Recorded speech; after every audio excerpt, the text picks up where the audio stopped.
So, I had this very interesting thought that I wanted to present to you, and it's basically my theory on chess.com's matchmaking because I have observed that over the couple months and years of playing consistently on chess.com that there's different types of players but with the same elo. And I'll just explain to you what I mean in a minute. So you know, this is not confirmed or anything. This is just my own experience. So I think that there's a weaker group in chess.com's matchmaking, and I don't exactly know where it starts. I mean, it could be like 100 or 0, basically, all the way up to 1900. And I believe after 2000, I don't think there is the weaker group anymore. It's basically just actual strong players. So the weaker group generally play moves that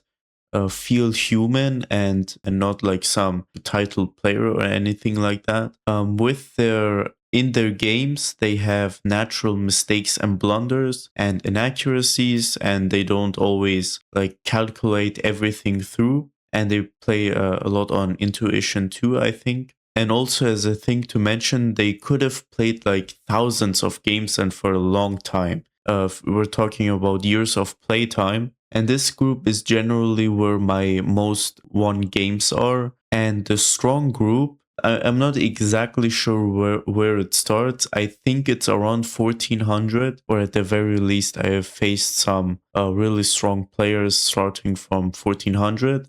To be honest, I don't really know where the ceiling is. I haven't even reached 2000, so I imagine it's probably higher than that. What's interesting is that they almost always have high accuracies and no blunders, very few mistakes. So I will just show you a couple games of mine that prove these. But yeah, and also when you play against them, it feels like you get squeezed or lose without messing up too hard, and sometimes even without making any blunders. So that's the interesting part. The main reason I believe this is because both of them can have the same elo. There's no like gradual increase in rating level and corresponding skill that you would usually expect, but rather like it's a very inconsistent experience when you play on chess.com. Or at least that's how I feel like. And yeah, let me just show you a couple games of mine to prove my point. This was a game that I had relatively recently, and I would say they are in the weaker group. So this is just an example game here that I think my opponent might be in the weaker group. By the way, I'm not trying to flame anyone here. This is just for showing my theory.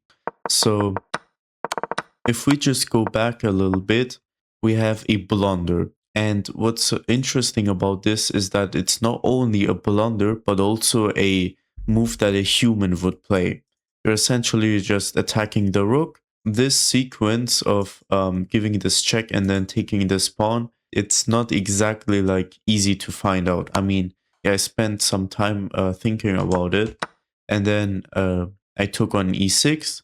Now, my position is pretty good right now, but it's still not quite a win yet. They still have some counterplay, and they have to move their knight. So they moved it to d5, completely fine move. And now I went rook e5. So I'm attacking the knight and the pawn. And here what is very interesting is that if they decide to move the knight to f4, then there's going to be this fork. And also I get a pawn. Any 1850 would immediately see that this is a fork and you shouldn't play that move. What usually should get played from this rating range is like these three moves. Knight c3. So knights. Okay, so I just enabled the coordinates. Knight c3, knight b6, and knight c7. So at least that's what I think makes the most sense here. Anyone. So what I'm trying to say is that anyone that is at this rating range would play one of these three moves. Now, knight c3 and knight c7 are technically inaccurate, but at the very least, it doesn't like outright lose too much material. I mean, it's just this pawn, and then king's gonna move and the game will go on, basically. But they didn't do that. They played knight f4, which just allows me to pick up huge amounts of material. And after a couple moves, this is just looking very good, and I transformed this into a win. And also note that I am like +7 in terms of material. So basically just outright winning. And now let's go over to the next game. So in this game, I had an opponent who I consider was from the stronger group. So they were 1900. It's like 50 points more than my previous one, but the difference in elo doesn't actually matter too much, but rather in their play styles. So let me just show you the game. So here in my opinion, I had a pretty good position. The engine says it's surprisingly equal, but I thought that either one of these two moves would lead to me gaining some kind of advantage. But after they just defended, surprisingly, there was nothing there and they were just completely winning now. It's -3.6. But what is really bothering me is that it's not actually super obvious why they're winning. So material is almost equal. They're up a pawn, but I played a gambit in the opening, so it makes sense why they're up a pawn. I played the Smith Mora. Now, if we give this position to like an average rating from...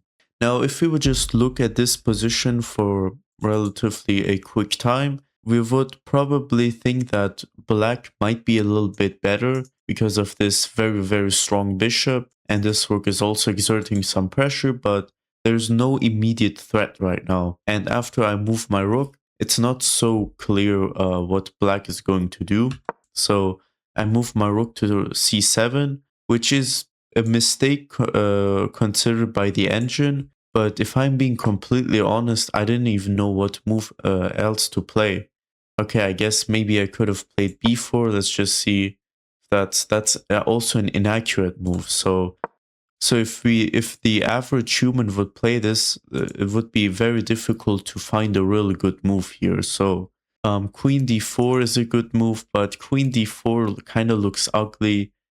You want to ideally move the rook away from the danger, or just protect it with a pawn like this.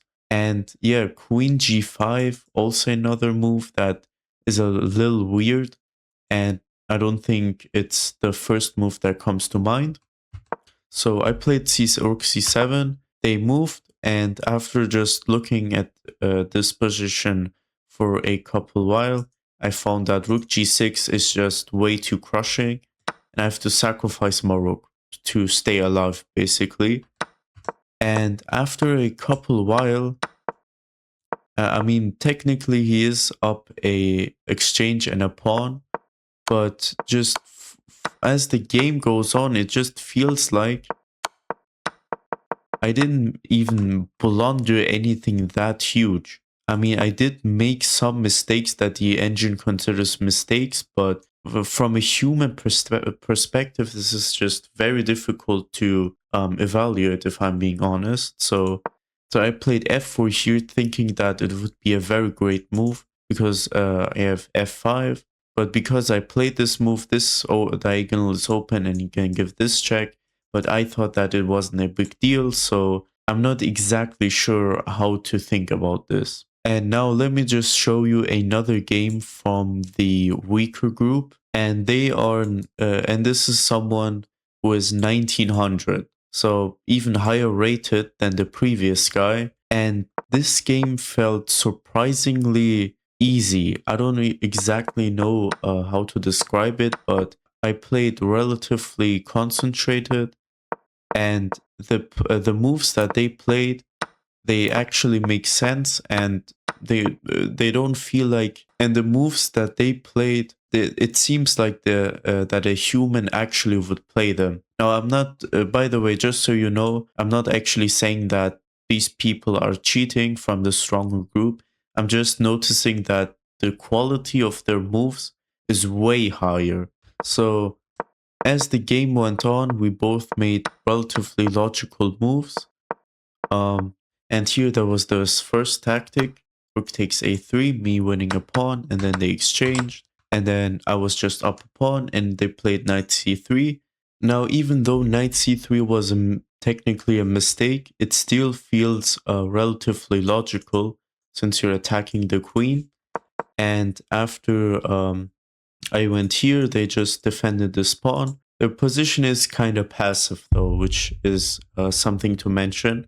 And in general, as the game went on, it really did feel like I was playing someone who is actually in this rating range. Okay, so now you might be asking, what if they just play better and it's just an isolated case? Now, this is not the only time that I faced like some really strong opponents from the same rating level. Generally, after I play a couple of the weaker players from the group, I get like some strong groups opponent. So either it might be one game, it might be two games from this, but overall, it's pretty rare for me to win against them. I don't know. It just feels like I'm facing this wall that I can't beat when I'm playing naturally.